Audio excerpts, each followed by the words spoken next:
Hello friends, welcome back to our channel The Storyteller। आज हम आपके लिए लाए हैं एक डरावनी कहानी।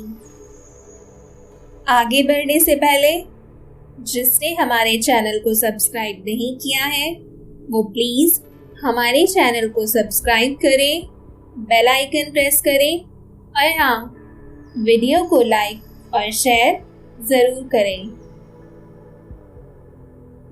हमारी आज की कहानी है खंडहर और ये करण की कहानी है। बात उन दिनों की है जब मैं कॉलेज का स्टूडेंट था।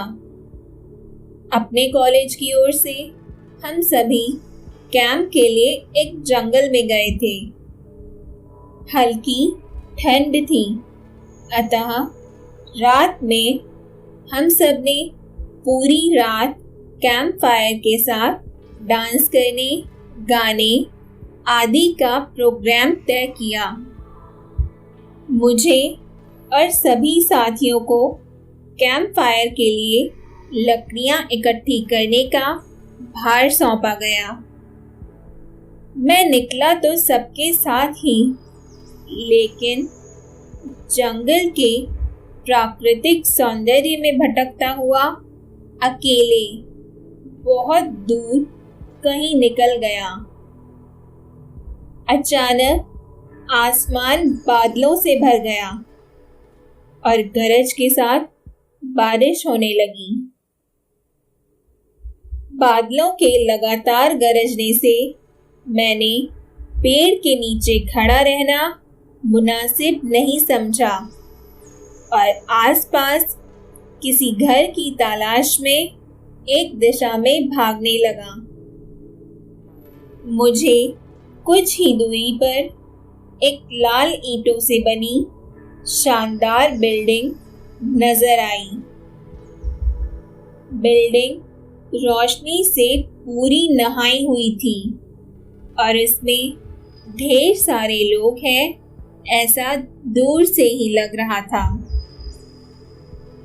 मैं तेजी से भागते हुए उस बिल्डिंग में जा घुसा और सामने से आती हुई एक खूबसूरत नर्स से टकराते टकराते बचा। नर्स ने मुझे घूर कर देखते हुए कहा, बहुत अधिक भीग गए हो, सर्दी लग जाएगी। उधर बाईं ओर एक स्टोर रूम है, वहां जाकर जो भी मिले उससे कहना सिस्टर जूलिया ने दूसरे सूखे और साफ कपड़े मुझे देने को कहा है। वह तुम्हें कपड़े दे देगा। मैं हक्का बक्का मुंह फाड़े सिस्टर जूलिया को देखता रहा। मुझे एकदम से यह समझ नहीं आया कि मैं क्या करूं।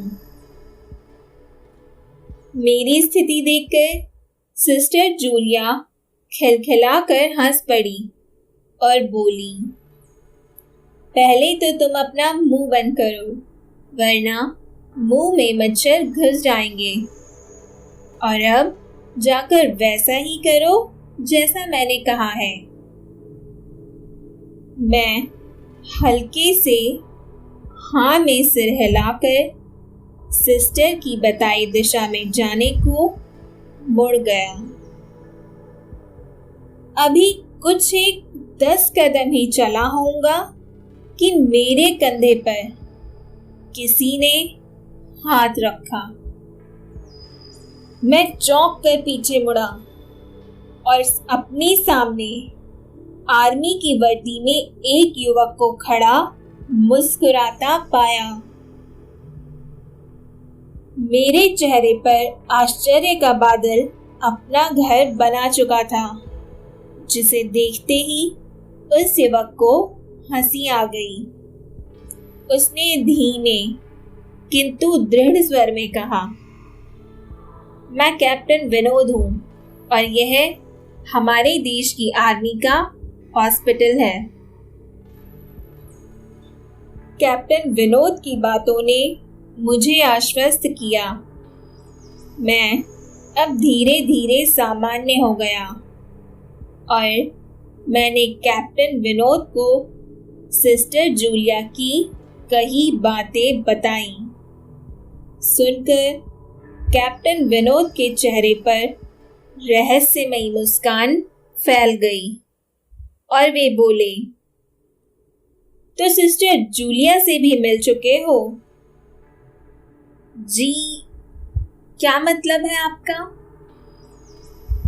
कुछ नहीं, चलो मैं तुम्हें सूखे कपड़े देता हूँ, चेंज कर लो, नहीं तो सच में सर्दी लग जाएगी।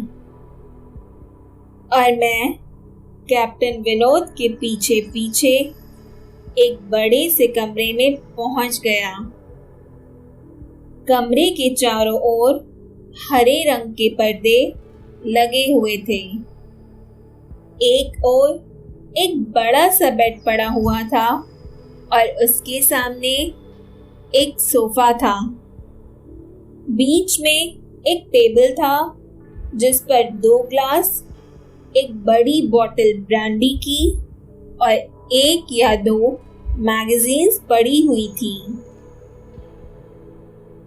कमरे के एक कोने में बड़ी सी एक अलमारी थी जिसमें से कैप्टन विनोद ने एक आसमानी रंग का कुर्ता पैजामा निकालकर मुझे दिया और कमरे से लगे बाथरूम की ओर इशारा किया।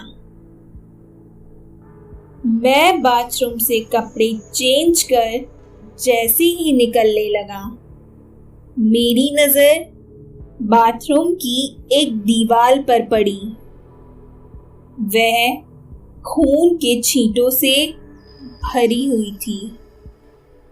यह देखकर मैं घबरा गया और जल्दी से बाहर निकलने को मुड़ा कि बाथरूम में लगे आईने में खुद को ही देखकर चौंक गया। आईने में मेरा पूरा शरीर तो नजर आ रहा था, लेकिन मेरे शरीर पर से मेरा सिर गायब था। अब मुझे डर लगने लगा और मैं हड़बड़ाकर बाथरूम से निकल गया। मुझे इस तरह बाहर निकलते देख कैप्टन विनोद ने हंसकर पूछा, क्या हुआ? अरे हाँ, तुमने तो मुझे अब तक अपना नाम ही नहीं बताया। कहाँ जाओगे? बाहर बहुत तेज बारिश हो रही है, लेकिन तुम अचानक जाना क्यों चाहते हो? यह मैं समझ नहीं पा रहा हूँ।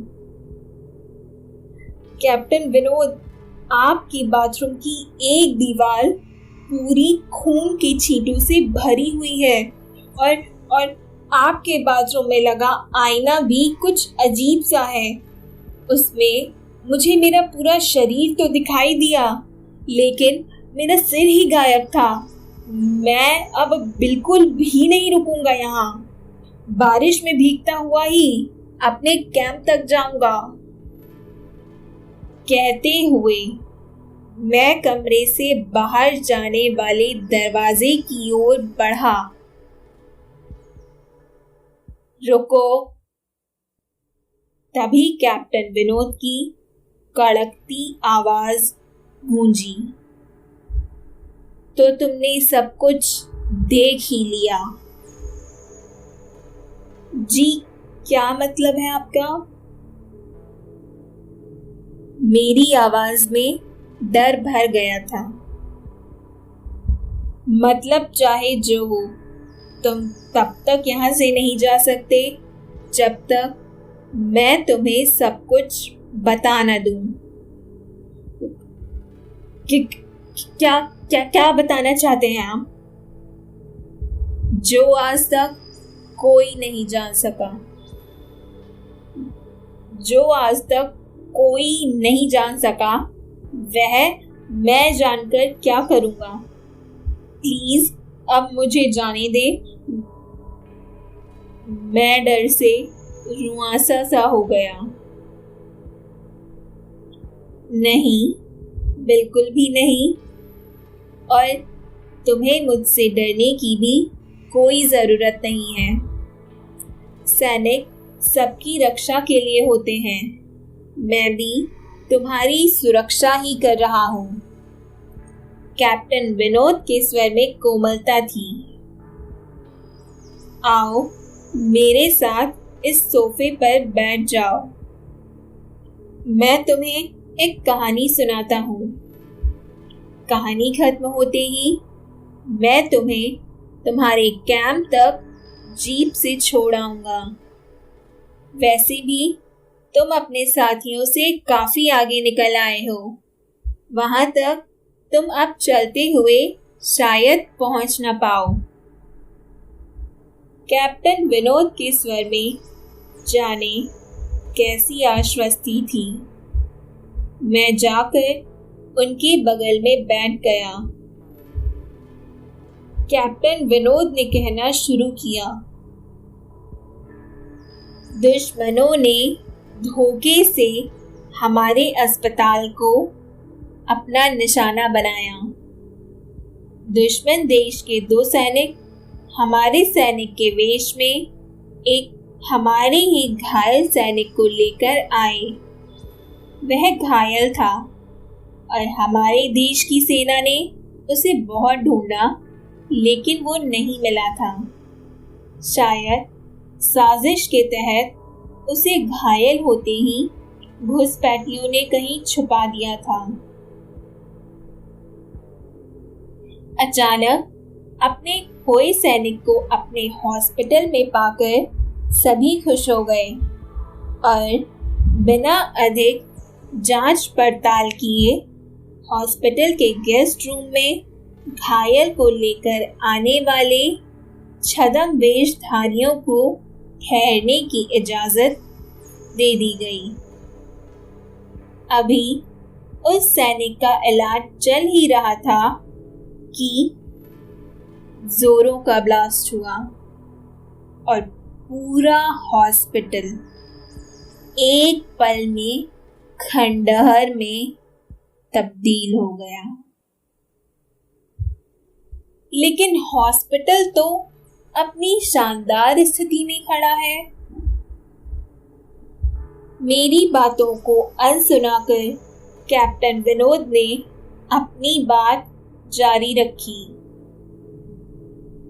कोई नहीं बचा उस ब्लास्ट में। दीवार पर पड़े खून के छींटे भी उसी ब्लास्ट में मारे गए हॉस्पिटल के कर्मचारियों के हैं। हाँ, पर यह हॉस्पिटल तो मुझे खंडहर नहीं दिखता। जवाब में कैप्टन विनोद के चेहरे पर रहस्य भरी मुस्कान फैल गई और उनका चेहरा अजीब से भावों से भर गया। मैं उनके चेहरे को देखकर अंदर से दहल गया। फिर भी मैंने हिम्मत कर पूछा, आप उस ब्लास्ट में बच कैसे गए? सुनते ही कैप्टन विनोद ठाका लगाकर हंस पड़े और मुझ पर एक भरपूर नजर डालते हुए कहा, यह कहानी आज से मात्र 10 वर्ष पहले की है और मैं तो आज से 50 वर्ष पहले ही मर चुका हूं। इसके आगे उन्होंने क्या कहा मुझे कुछ नहीं मालूम। चेहरे पर गीलेपन का एहसास जब काफी हुआ तो मैं जैसी नींद से जागा। मुझे घेरे हुए मेरे सभी फ्रेंड्स और टीचर्स खड़े थे। मेरे आंख खोलते ही मेरे सर ने मुझसे कहा, थैंक गॉड तुम्हें होश आ गया। तो क्या मैं बेहोश था? हाँ, तुम जंगल में जाने कहाँ भटक गए थे जब सभी लौट आए और तुम नहीं आए तो हम सभी मिलकर तुम्हें ढूंढने निकले। काफी दूर जाने के बाद हमें एक जीप आती दिखाई दी जिसमें एक आर्मी मैन तुम्हें पीछे की सीट पर सुलाए हुए हमारे कैंप को ढूंढते हुए आ रहे थे। उन्होंने हम सबको भी अपनी जीप पर बैठाया और कैंप तक छोड़ा। हमने उन्हें काफी रोकने की कोशिश की, लेकिन वे यह कहते हुए चले गए, अभी नहीं रुक सकता, एक जरूरी काम है। जब हमने तुम्हारे बेहोश हो जाने और उन तक तुम्हारे पहुंचने के बारे में पूछा तो बोली करण ही बताएगा, और वो जो भी बताएगा वो सब अक्षरशः सच होगा। सबकी उत्सुक निगाहें अपनी ओर लगी देख मैंने धीमे स्वर में पूछा, क्या उनका नाम कैप्टन विनोद था? सर ने हाँ में सिर हिलाया। मैंने सबको उधर चलने को कहा जिधर से सबने जीप आती देखी थी। पहले तो सर तैयार नहीं हुए, लेकिन मेरे कहने पर वे राजी हो गए। सुबह होते ही हम उधर की ओर गए। मैं उस जगह पर पहुंचकर गहरे आश्चर्य में डूब गया। वहां एक अर्ध जला खंडहर था जिसके एक टूटे पत्थर पर लिखा था आर्मी हॉस्पिटल। तो दोस्तों, हमारी ये कहानी भी यहीं खत्म होती है। हमारी ये कहानी आप सभी को कैसी लगी अपने कमेंट्स के जरिए हमें ज़रूर बताइएगा। और अब बारी है मेरी सलाह की। जो स्नेह हमें दूसरों से मिलता है वो हमारे व्यवहार का ही एक तोहफा है। इसलिए दूसरों के साथ हमेशा प्रेम से रहिए और मुस्कुराते रहिए। हम फिर मिलेंगे एक नई और दिलचस्प कहानी के साथ। तब तक के लिए नमस्कार, धन्यवाद।